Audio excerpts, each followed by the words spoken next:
Hello friends, कैसे हो आप? आई होप आप अच्छे होंगे। मैं हूँ शिखा टेक्निकल एंड ब्लॉग चैनल पे आपका स्वागत है। आज हम आपको देव उठनी की 2 पौराणिक व्रत कथा बताएंगे। देव उठनी व्रत कथा। एक राजा के राज्य में सभी लोग एकादशी का व्रत रखते थे। प्रजा तथा नौकर चाकरों से लेकर पशुओं तक को एकादशी के दिन अन्न नहीं दिया जाता था।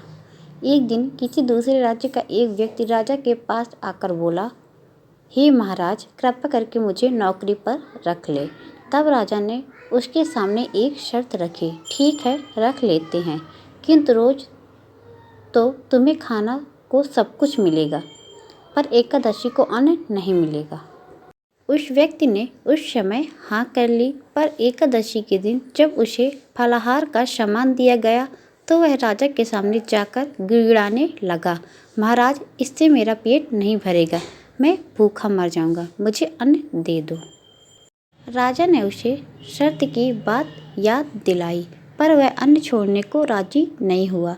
तब राजा ने उसे आटा, दाल, चावल आदि दिए।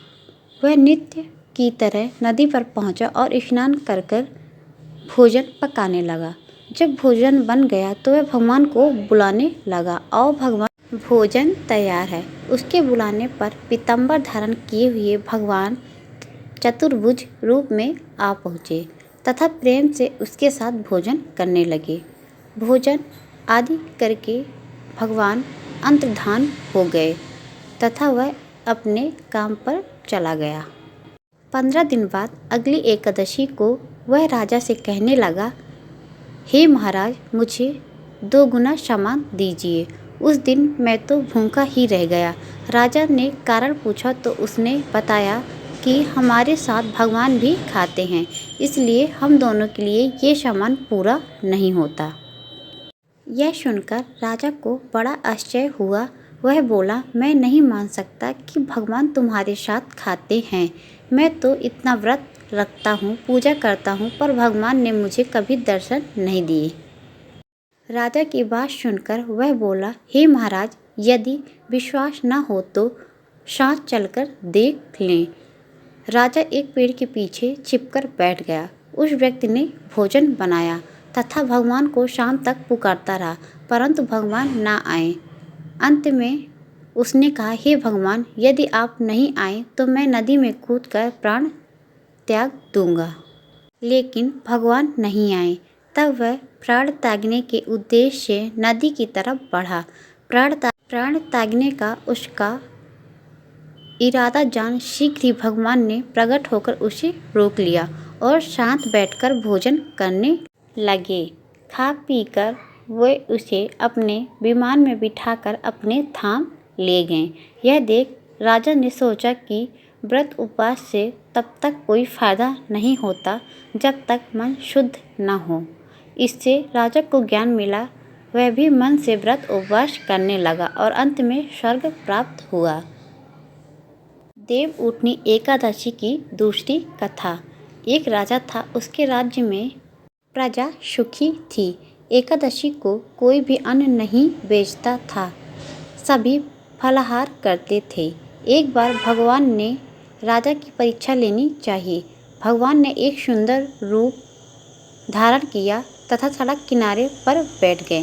तभी राजा उधर से निकला और सुंदरी को देख चकित रह गया। उसने पूछा, हे सुंदरी, तुम कौन हो और इस तरह यहाँ पर क्यों बैठी हो?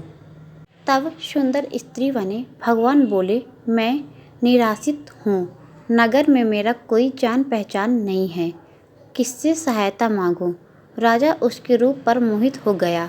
वह बोला, तुम मेरे महल में चलकर मेरी रानी बनकर रहो। सुंदरी बोली, मैं तुम्हारी बात मानूंगी, पर तुम्हें राज्य का अधिकार मुझे सौंपना होगा। राज्य पर मेरा पूर्ण अधिकार होगा।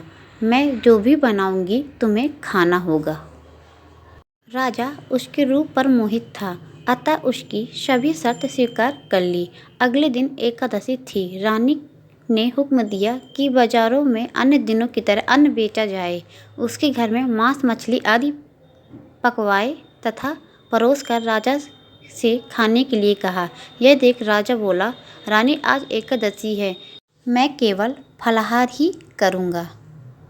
तब रानी ने शर्त याद दिलाई और बोली, या तो खाना खाओ, नहीं तो मैं बड़े राजकुमार का सिर काट दूंगी। राजा ने अपनी स्थिति बड़ी रानी से कही तो बड़ी रानी बोली, महाराज धर्म ना छोड़ें, बड़े राजकुमार का सिर दें। पुत्र तो फिर मिल जाएगा पर धर्म नहीं मिलेगा। इसी दौरान बड़ा राजकुमार खेल कर आ गया। माँ की आंखों में आंसू देखकर वह रोने का कारण पूछने लगा तो माँ ने उसे सारी स्थिति बता दी। तब वह बोला, मैं सिर देने के लिए तैयार हूँ, पिताजी के धर्म की रक्षा होगी, जरूर होगी। राजा दुखी मन से राजकुमार का सिर देने को तैयार हुआ तो रानी के रूप में भगवान विष्णु ने प्रकट होकर असली बात बताई। राजन, तुम इस कठिन परीक्षा में पास हुए। भगवान ने प्रसन्न मन से राजा से वर मांगने को कहा तो राजा बोला, आपका दिया सब कुछ है, हमारा उद्धार करे। उसी समय वहाँ एक विमान उतरा। राजा ने अपना राज पुत्र को सौंप दिया और विमान में बैठकर परधाम को चला गया। अगर आपको मेरी ये वीडियो अच्छी लगे तो प्लीज़ वीडियो को लाइक कीजिएगा, चैनल को सब्सक्राइब कीजिएगा और वीडियो को शेयर कीजिएगा। मिलते हैं नेक्स्ट वीडियो पे एक नई जानकारी के साथ। जब तक के लिए अपना प्यार और सपोर्ट बनाए रखिए। Thank for watching.